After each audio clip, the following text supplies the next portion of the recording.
para poder interactuar, lo puede hacer. Si me quieren hacer alguna pregunta, entonces vamos dando la clase y vamos fijando los conceptos más importantes.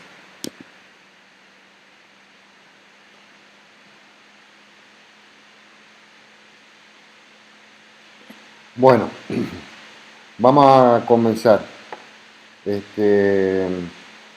Repito de que habiliten sus micrófonos y el que quiera hacer preguntas o repetir algunos conceptos, lo volvemos a hacer.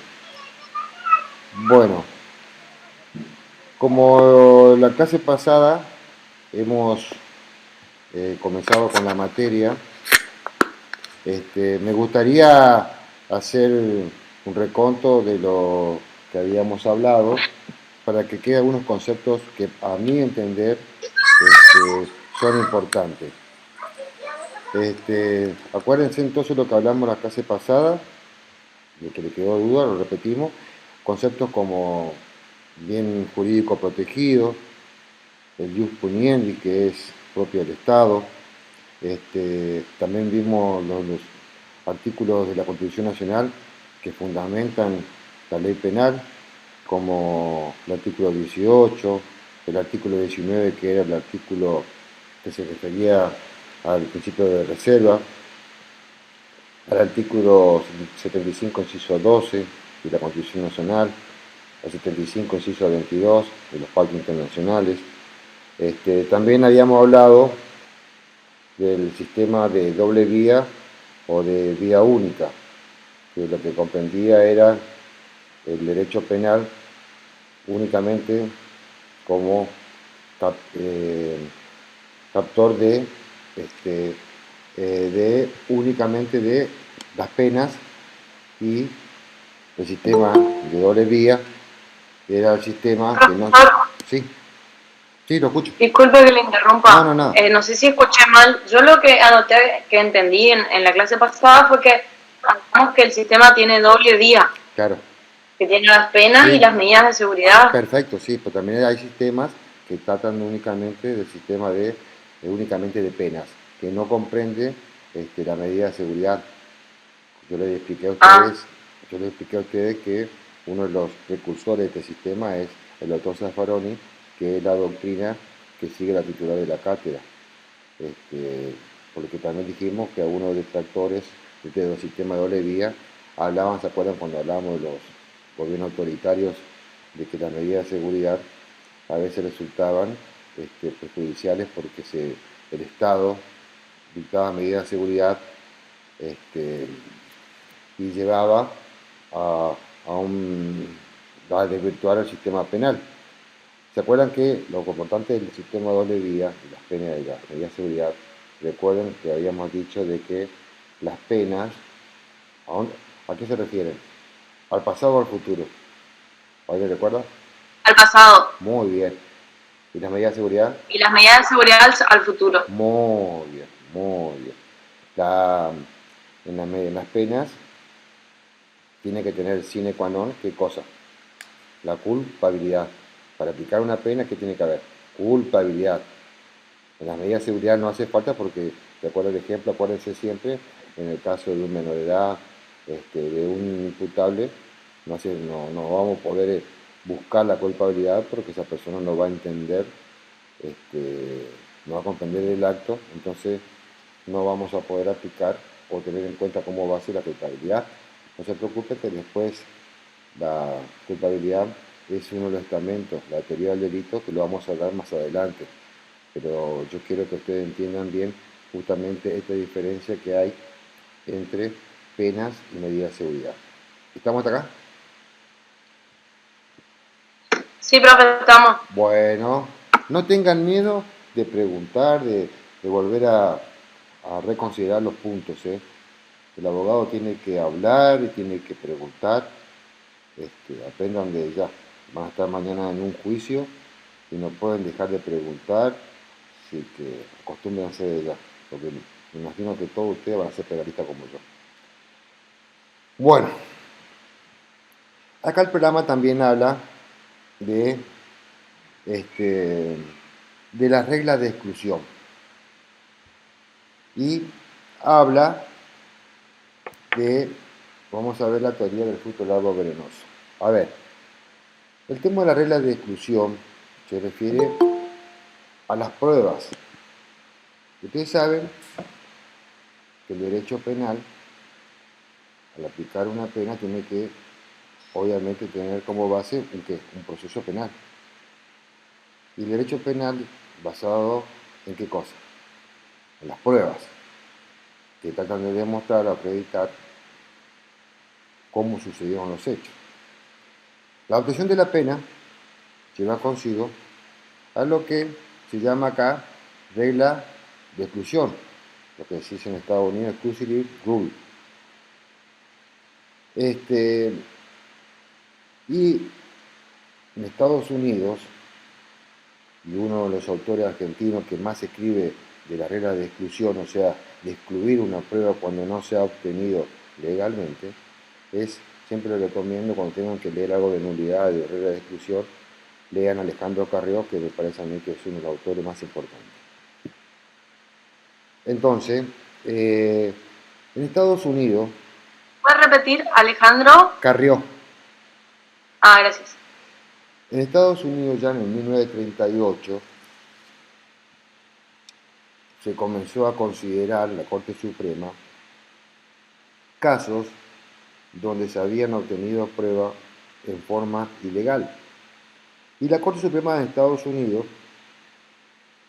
es el que establece las pautas y nace jurisprudencialmente. Fíjense ustedes que, como dijimos, que la fuente del derecho penal, después lo vamos a ver, es el derecho penal es ¿quién dicta las leyes penales? El Congreso. Pero instituciones del derecho procesal, como en este caso es la regla de exclusión de las pruebas, nació jurisprudencialmente.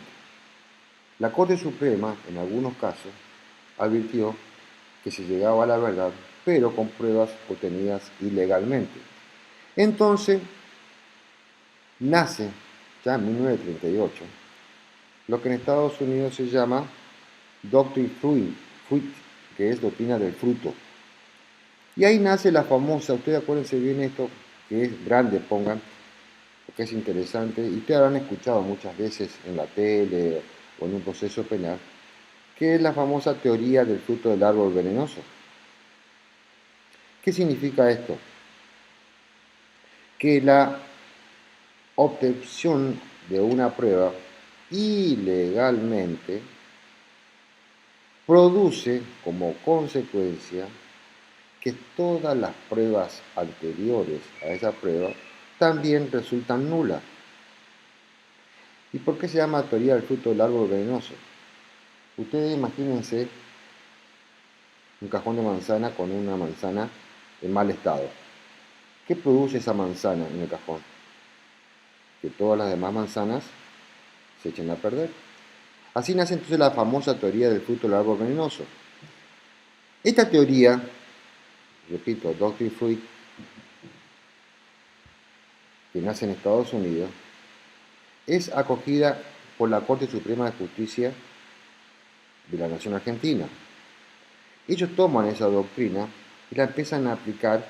Entonces ustedes van a ver en el programa de distintos fallos de la Corte Suprema que empieza a determinar que cuando una prueba ilegal es obtenida para acreditar un hecho, esa prueba produce como consecuencia que todas las pruebas anteriores también tengan la misma consecuencia.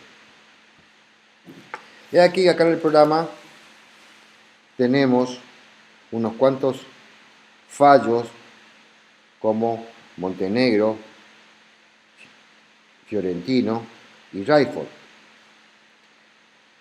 Yo a ustedes les voy a, si ustedes quieren anotar algunos fallos, porque estos que hice en el programa no fueron los primeros que dijo la Corte, sino hubo fallos ya anteriores que empezaron a abrir esta doctrina, como que yo les comenté, que es la teoría del fruto del árbol venenoso. Así, este, tenemos casos como el caso, uno de los primeros casos que, que reconoció la Corte Suprema, tenemos el caso de Ruiz Roque, se llama así, son nombres que dan como título al fallo. Tenemos el caso Raiford, el caso de Montenegro, como dice acá, Fiorentino y Raiford.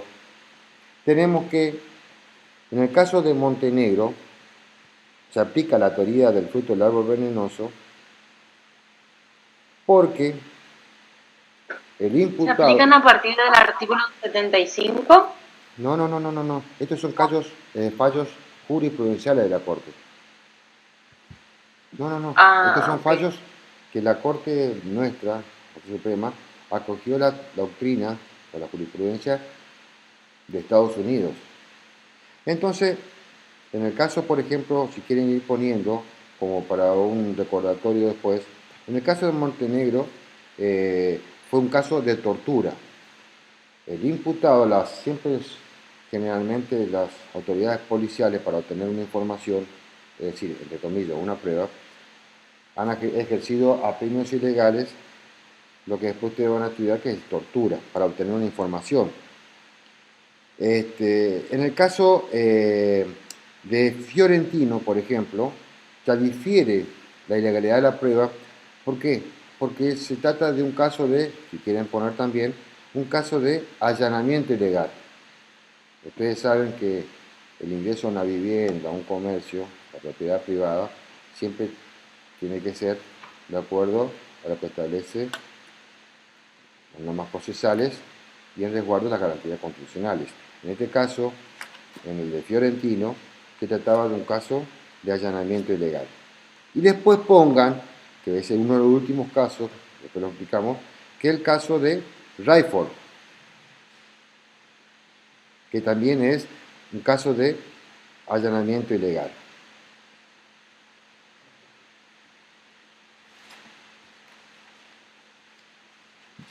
¿Estamos? Si quieren poner también como referencia, uno de los primeros casos que aun cuando en el programa no figure, el primer caso que hubo en la Argentina, que fue acogido, repito, por la Corte Suprema, fue el caso de Charles Hermanos, que era una empresa, mejor dicho, una imprenta donde para obtener prueba se había ingresado a esa empresa para obtener información, documentaciones, que después la Corte dijo que esa prueba, al resultar ilegal, todas las pruebas y todos los caminos investigativos como consecuencia de esa prueba también eran nulas, lo convertían también en ilegales, es decir, vuelvo a repetir, esto es lo que significa, muchas veces van a escuchar ustedes la teoría del fruto del árbol venenoso. Profe, ¿esto en Sí. qué falló? ¿Cuál? Charles fue el primero, no figura en el programa, pero yo le comento a ustedes para que tengan conocimiento de cuál fue el primer caso en la Corte Suprema, fue Charles Hermanos, era una empresa. Entonces después tenemos como figura el programa Montenegro, repito, que se trata de un caso de tortura, Fiorentino, que es allanamiento ilegal, y Raiford, también de allanamiento ilegal. Bueno, eh,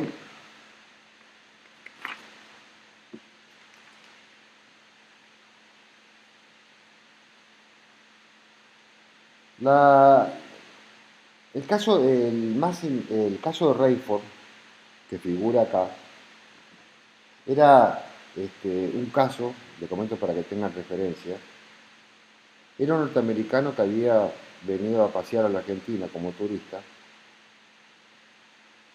Este norteamericano, en esa época, ustedes saben bien que la tenencia de estupefaciente era delito. Ahora en el caso para consumo no, pero en esa época sí. Lo detiene la Policía Federal, este ciudadano norteamericano apenas hablaba el castellano, lo apremian y obtienen, mediante la premio, obtienen una tarjetita, le sacan una tarjetita, donde figuraba el nombre de un menor, que supuestamente este menor era el que le había suministrado la droga. El menor también lo llevan a la comisaría, también mediante apremio lo obtienen, que diga quién era el proveedor que estaba arriba del menor, que le había dado al menor y el menor le había dado vendido a Raifa. Los tres fueron detenidos. El abogado plantea esta teoría justamente, teoría del futuro venenoso, dice que la prueba incriminatoria, al ser obtenida en forma ilegal, el proceso se convertía en nulo y por el cual debía ser puesto en libertad. Los dos menores salen, Rayford queda un tiempo más detenido y luego entonces, mediante esta teoría, los tres procesados quedan en libertad, como dije, pero el fiscal apela. El fiscal apela y el tribunal, cuando quiso volver para atrás, ya Rayford había vuelto a Estados Unidos, que después vamos a ver, los ciudadanos norteamericanos en ese caso tienen privilegio, pues lo juzga la justicia de su país. Entonces directamente la corte no se pudo expedir en forma definitiva acerca de esta teoría, pero en un principio, digo, cuando lo hagan en libertad, el tribunal hizo mención a esta teoría del fruto del árbol venenoso. Ustedes dirán, ¿por qué esta teoría, muchas veces criticada por muchos autores, porque ustedes se imaginan de que entre delitos graves, ante la ineficiencia del Estado, ya sea a través de un allanamiento o de un apremio ilegal para obtener una prueba, muchas veces procesos enteros caen por esta aplicación de esta teoría? Esto es lo que se llama regla de exclusión. La Corte Suprema de Justicia, en su oportunidad, cuando nace esta teoría, dijo que entre una balanza y un equilibrio entre obtener la verdad de un caso y la ética y la moral que deben tener todos los funcionarios del Estado, que a su vez persigue un delito, no puede a su vez cometer un delito para perseguir un delito.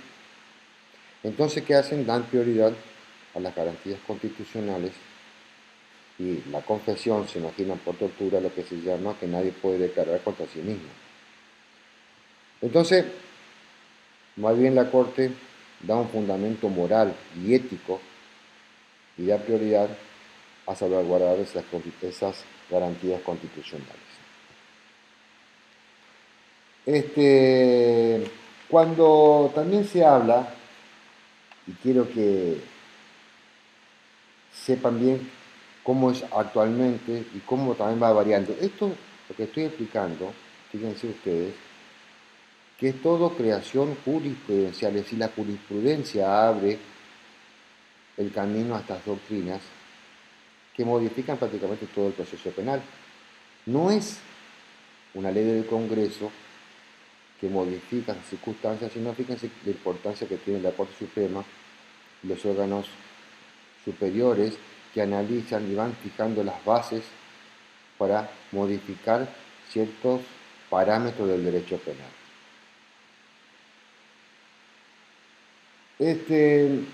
Fíjense lo que pasó después. Hay una jurisprudencia, si la quieren poner, que lleva el nombre también, que se llama Ruiz-Roque. En el caso de Ruiz-Roque, era el caso de que una persona, justamente Ruiz-Roque, robaba a taxistas, le robaba el taxi. La policía hace un servicio de inteligencia hasta que logra dar con el paradero de Ruiz Roque. Y lo obliga a Ruiz Roque, no solamente que dé los nombres de todos mediante apremio, ¿no? Obviamente, los intervinientes de su raíz delictivo, sino también cuáles eran todos los taxis que habían sustraído y cuáles eran los damnificados.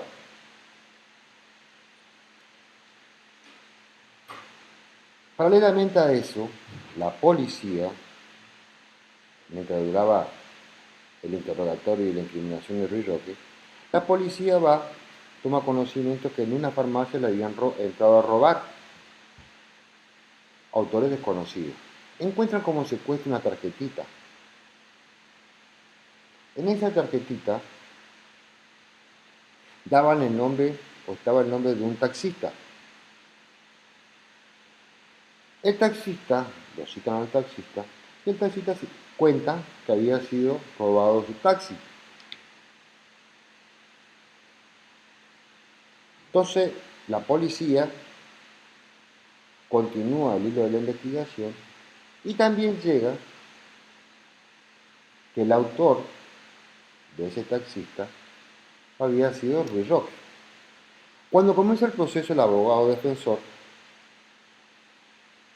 obviamente, que plantea la teoría del fruto venenoso, dice que Roque, como había dicho, quiénes eran los taxistas damnificados mediante apremio, plantea la nulidad.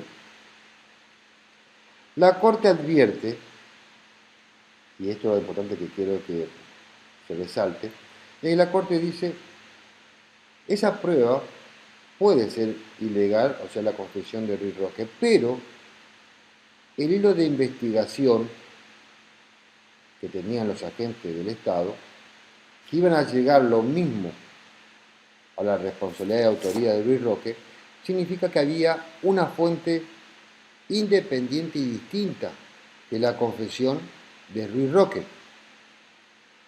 Entonces, ¿qué hace la Corte? La Corte dice, sí, la declaración de Ruiz Roque es nula, pero no así todas las demás pruebas, porque las demás pruebas tienen como sustrato o como base un hilo de investigación que era totalmente legítimo o legal. Entonces, esto es lo que actualmente se utiliza o está en práctica, que por eso hay que mirar bien cuál es el acto viciado, nulo, para saber si ese acto puede o no tener efectos con respecto a los demás actos procesales. Lo mismo sucedió, esto también sucedió, ya hay causas o casos, jurisprudencia en Estados Unidos, donde una persona había matado a otra y la policía, también mediante torturas, logra que este autor confiese el hecho y diga dónde estaba el cuerpo. Paralelamente, la policía de otro estado, que también estaba abocado a la investigación, mediante perros, empiezan a rastrear y encuentran el cuerpo de la víctima. En ese caso también se dijo que aún cuando el autor había confesado ilegalmente el delito, existía una fuente independiente con respecto a la investigación del hecho. ¿Se entiende hasta acá lo que estoy diciendo, no?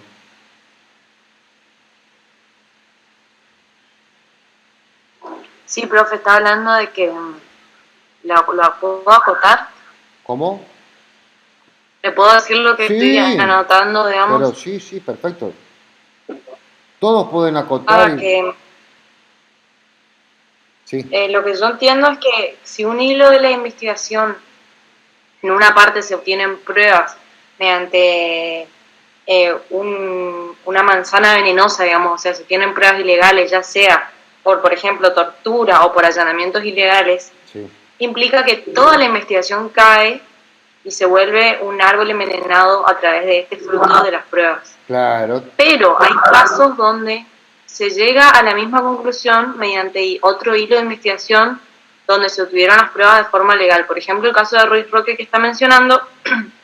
Entonces, igual se incrimina a la persona porque se obtuvo a través de un hilo de investigación no venenoso, digamos, o en todo caso o una fuente, sano. una fuente independiente.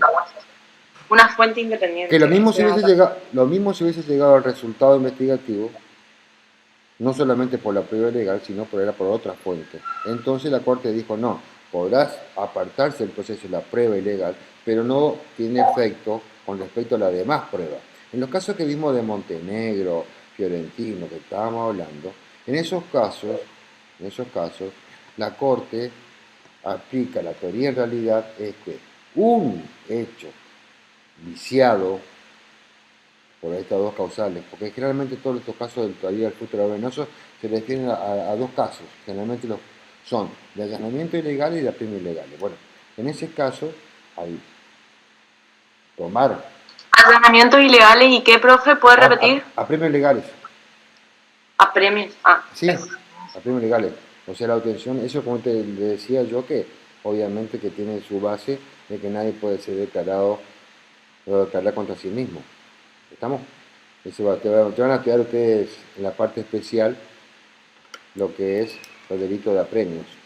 Pero más o menos todos tenemos una idea de lo que es un apremio, que es un medio coactivo para obtener una información.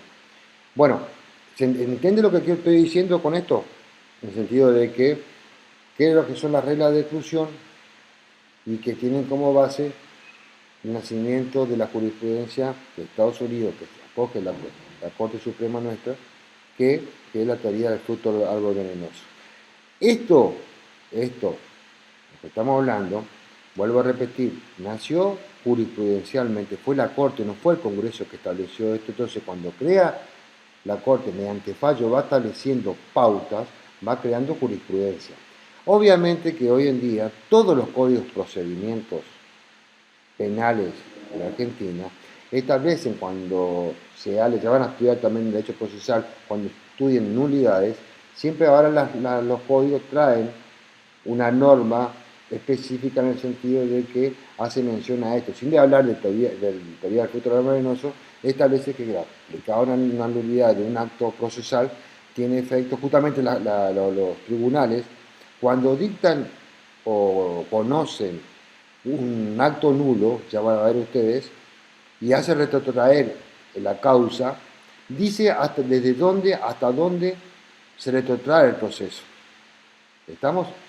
Hasta el acto nulo es como si fuera, lo sacan del proceso, es como si fuera que muere el proceso, y el tribunal que lo declara tiene que decir siempre hasta dónde se retrotrae el proceso.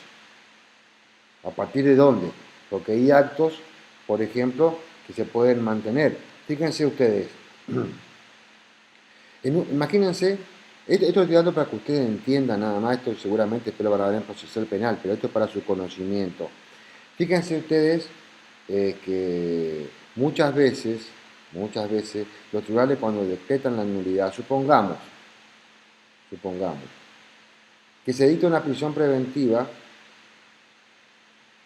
a una persona y la prisión preventiva se dicta extemporánea, es decir, pasaron los días que tenía el fiscal para dictar la prisión preventiva, entonces el tribunal advierte eso y declara nulo porque fue extemporáneo.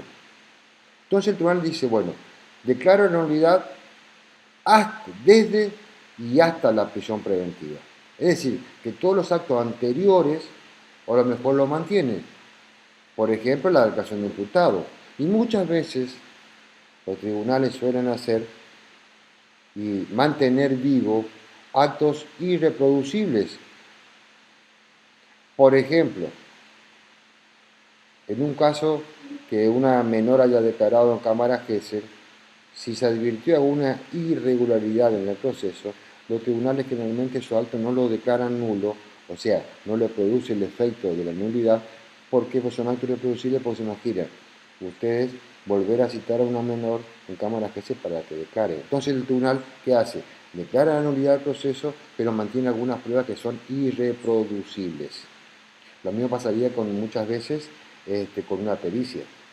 ¿Estamos? ¿Se entiende lo que quiero decir o no? ¿Me siguen hasta ahí? Sí, profe, se entiende. ¿Se entiende? Bueno, vamos yendo entonces. Entonces, todos los casos que figuran ahí, entonces quiero que quede más o menos, después ustedes quieren leer más, no hay problema, léanlo. Lo que yo quiero que, de mi parte, que ustedes que quede claro qué es la teoría del fruto del árbol venenoso, la regla de exclusión probatoria, y bueno, cómo nace en la jurisprudencia de la Corte en los casos de Montenegro, Fiorentino y Raiford. Vimos también los casos de que ahora se fue abriendo la jurisprudencia y permite que cuando exista una fuente independiente se mantenga la validez de determinadas pruebas. Bueno, dijimos la clase pasada que el Estado tenía el monopolio de qué? Del derecho de punir o de penar. O sea que el legislador, El Estado, sí. nunca el legislador puede establecer otro tipo de pena que no sea la establecida en el Código Penal. Claro, pero sí, esas penas, pero el derecho de punir en sentido general cualquier pena, la tiene el Estado, mediante el que el jus puniendi, ¿se acuerdan? El monopolio, nadie más puede establecer eso de aplicar pena que sea el Estado, a través, en este caso, como es el Código Penal, esta ley general, entonces es el Congreso. Bueno, así como dijimos eso, el derecho de punir, y dijimos también que las penas eran la característica esencial del derecho penal, que no lo tiene ninguna otra rama del derecho, nace el tema de saber que este es un tema muy en boga y que ustedes como abogados siempre van a tener que lidiar, pero para eso son mis alumnos y van a comprender y bueno, lo podemos discutir en el sentido de que el tema de las penas. Ustedes mismos en su grupo familiar, de amigos, cuando ustedes hablan o se habla así porque fulanito le aplicaron tal pena, o por qué no le aplicaron tal pena, y el derecho no sirve, y bueno, todas esas cosas críticas que mucha gente, como al no entender, y justamente yo quiero que ustedes acá traten de captar, no de influenciar en ustedes, sino que capten la esencia, y mañana ustedes tendrán su posición, sus teorías, acerca de lo que es la pena, para qué sirve la pena. Una vez que tengan una posición o entiendan para qué, ustedes van a poder explicar y muchas veces entender fallos o criterios que sigue la doctrina, y en base a eso los jueces, y poder por lo menos entender muchas cuestiones. Entonces ahí, si quieren hacer un grafiquito, poner, por ejemplo, penas, y generalmente ahí el programa lo dice, hay dos posiciones o dos conceptos donde a ciertos autores siguen una u otra. Entonces tenemos, dentro de las teorías, tenemos, ahora dos flechitas, pena, entonces dos flechitas, teorías arriba, teorías absolutas, y abajo teorías relativas.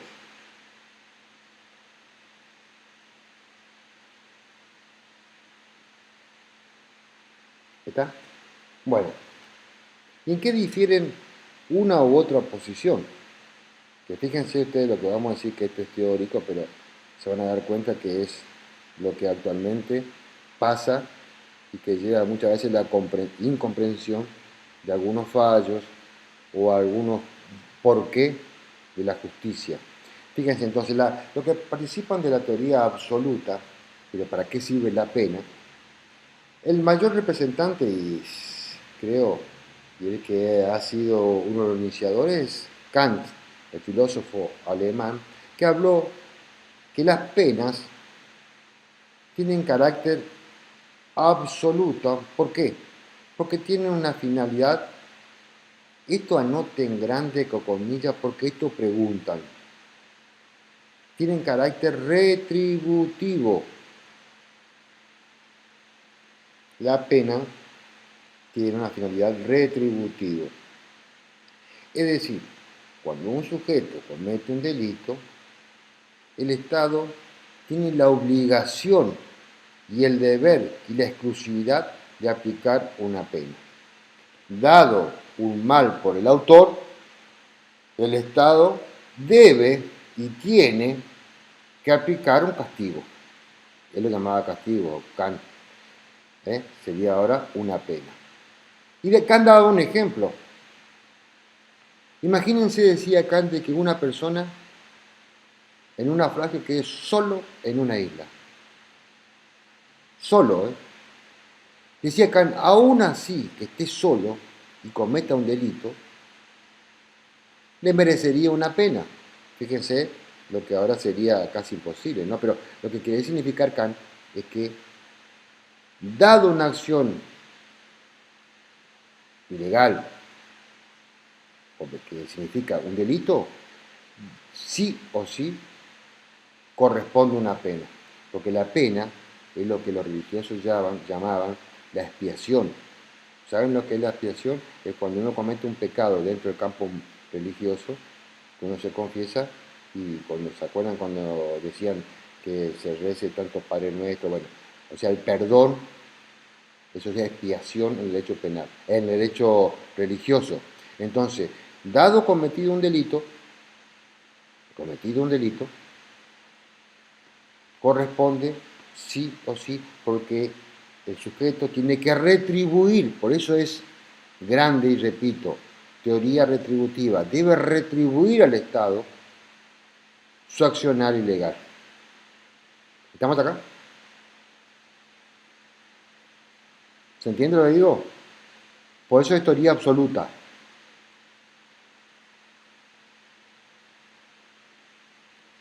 ¿Se Sí, entiende? profe, en la teoría absoluta hay una finalidad Claro. retributiva del sujeto hacia el Estado a partir de que comete una pena, un crimen, digamos, Sí, un un delito, delito. un delito, un delito, un delito. ¿Estamos? Eso es lo que significa, esas son las teorías absolutas. ¿Qué pasó después? Viene, modernamente, aparecen las teorías relativas. En esa, hagan dos flechitas y pongan prevención general en la otra flechita, prevención especial.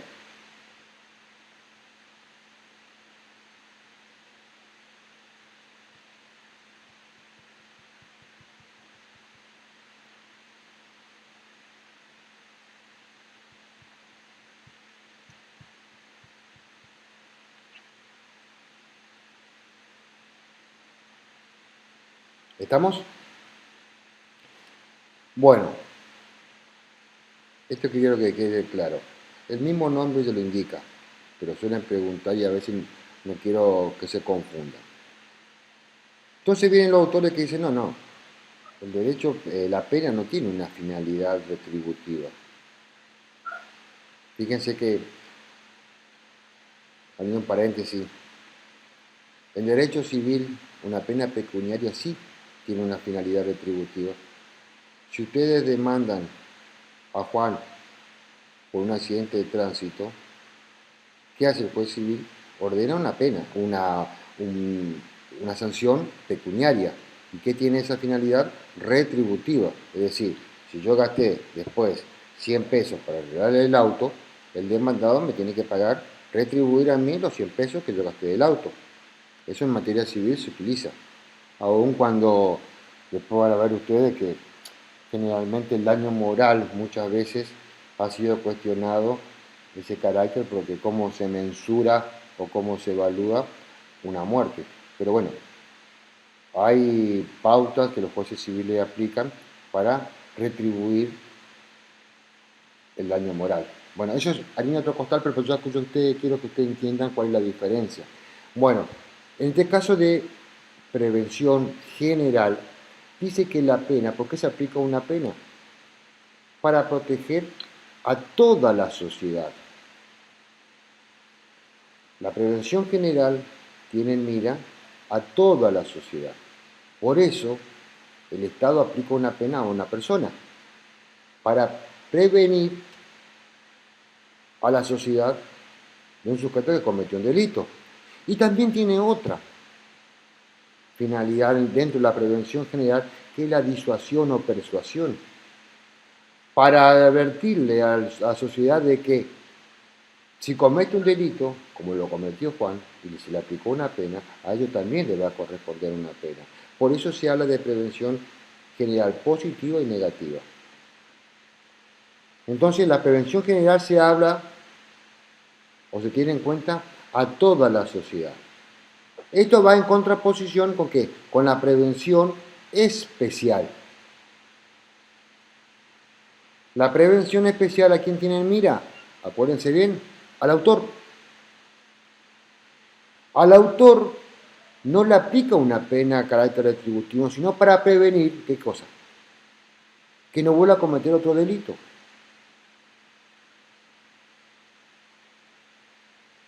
Y también tiene que aplicarle una pena al sujeto para hacer valer el ordenamiento jurídico y el Estado de Derecho. Entonces, en la prevención no tiene carácter retributivo, no, es de prevención. Ya sea general, previene a la sociedad del autor de un delito, como dije, y en el caso de la prevención especial, tiene en cuenta al sujeto, al autor. El Estado a través de la pena previene que el sujeto no vuelva a cometer un delito.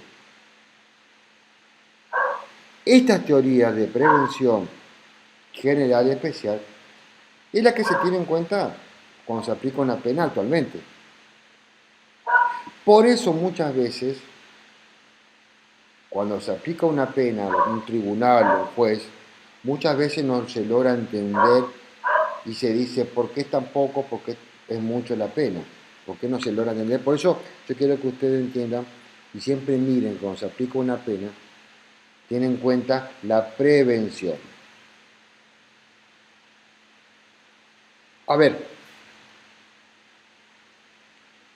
le voy a dar un ejemplo a ver ustedes qué me contestan, teniendo en cuenta esta teoría. Supongamos que Juan maneja su auto por la ruta a 200 km por hora. Salida de una escuela, sale un alumno, lo atropella y lo mata. Pero cuando lo choca al damnificado, a la víctima, se despista, también choca y queda paralítico.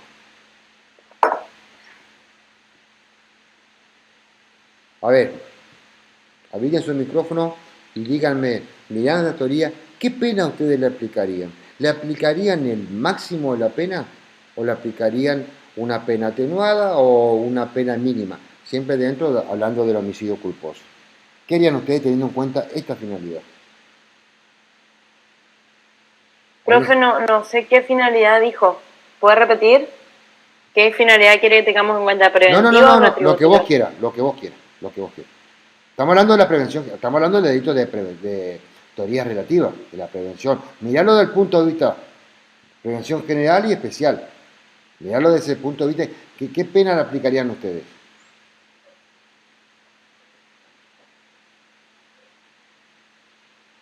Fíjense. Y yo le... Dale. Sí. Perdón, No, me le interrumpí. No, dale, te escucho. Yo le aplicaría una prevención general, digamos, porque la intencionalidad, o sea, bueno, quizás usted dijo culposo, pero es como que la intencionalidad no era... No, mirá, escucha. Cuando uno en materia penal, acostúmbrense después también cuando leen la parte especial, se da un caso para entender un tema. Los casos que se inventan o se hace como hipótesis de estudio, se lo tiene como cierto, ¿me entendés? Yo te doy un ejemplo, o te doy un caso, vos no me puedes decir, no, lo que pasa es que no, yo te dije, es culposo. Eso ya será un tema que después lo discutirá. Esto es un caso se llama caso laboratorio para que se entienda lo que uno quiere exponer. Cuando vos te toques materia en derecho especial y te den un caso para saber lo que es una violación, y te dicen, el caso A consiste no, bueno, no, el caso está dado, el caso está dado, vos tenés que tenerlo como probado. Si yo te dije que el caso que lo doy, hipotéticamente, es culposo, es culposo. No entremos a analizar si no, porque dolo, eventual dolo, no, es culposo. ¿Entendés? Acostúmbrense a eso, que el caso planteado es así, está probado así. Ustedes después, cuando sean abogados, sí, van a tener la noble misión de que va a venir un cliente y le va a decir a usted, el hecho tengo así, ahí le van a empezar a estudiar ustedes, pero en este caso que pónganse en posición de juez. El juez no puede inventar un elemento, el juez tiene que resolver con lo que tiene. No puede decir, bueno, pero... No. El juez tiene que resolver de lo que está planteado. En este caso vos tenés que ponerte como juez. Decir, bueno, acá el tema es homicidio culposo. Bueno, a ver, ¿qué pena le pondrían ustedes? ¿Y por qué? Estamos hablando de un caso que atropelló a una criatura, ¿eh? Y a 200 kilómetros por hora. Teniendo en cuenta las teorías estas, de prevención general y especial.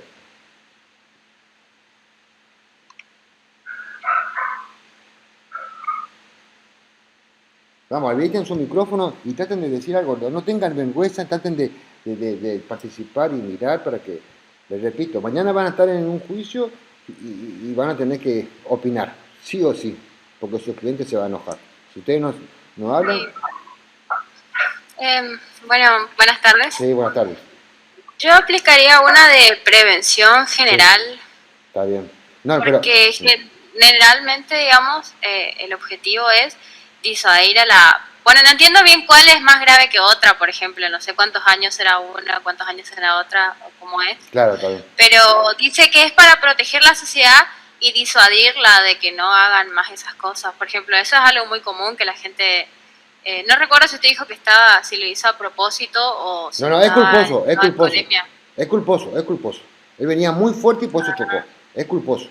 No estaba en estado de alcoholemia. Entonces, No. prevención especial. Vuelvo a decirte, si yo no te incorporé ese elemento, no lo tenga en cuenta, porque no está probado eso.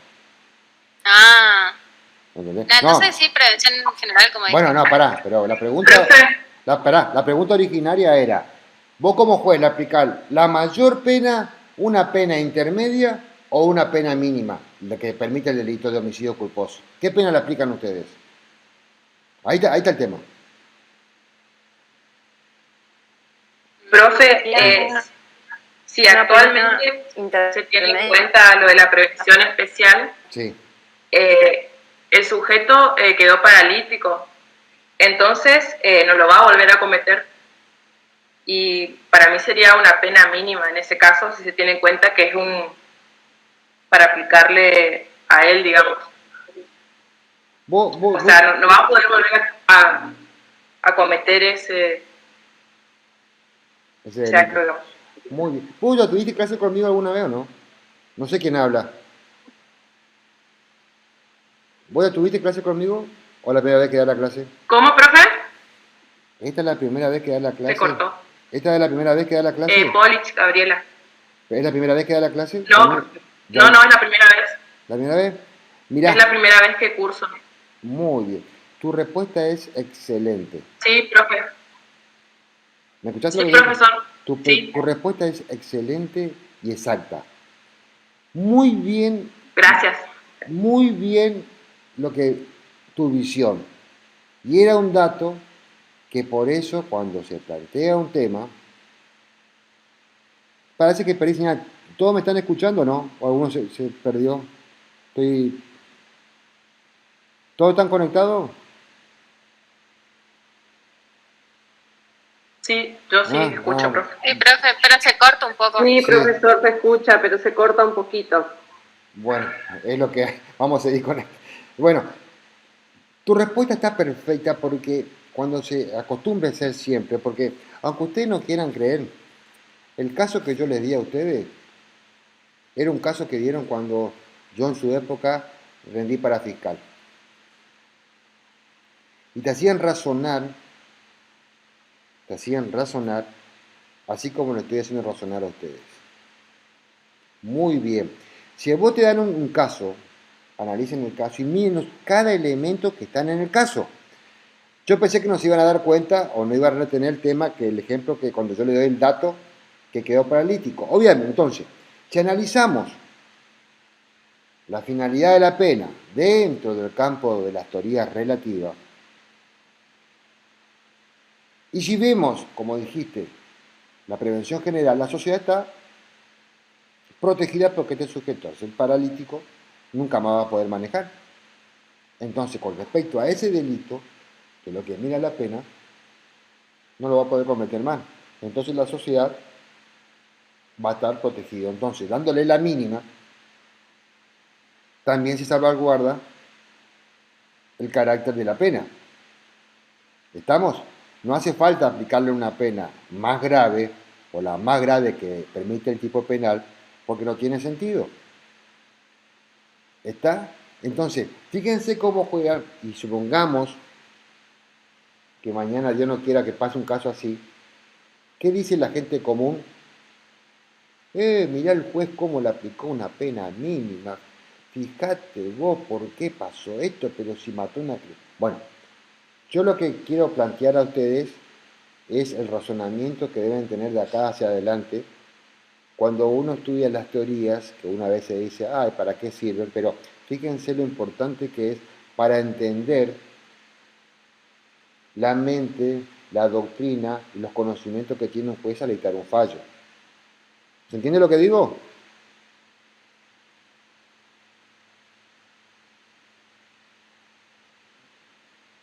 Hola, ¿me escuchan?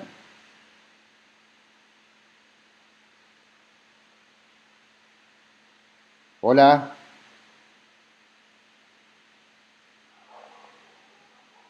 hola,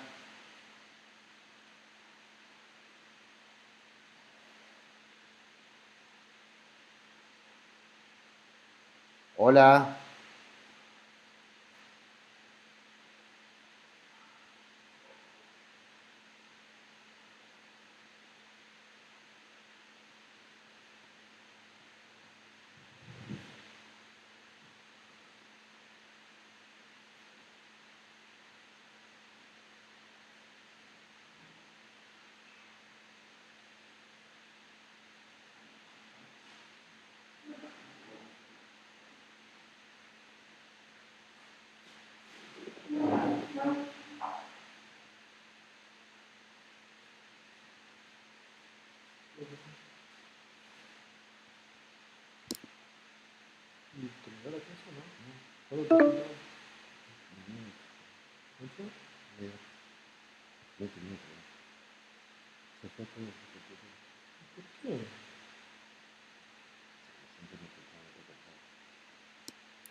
No, ya anduvo mal el wifi, boludo, estaba andando mal, sí.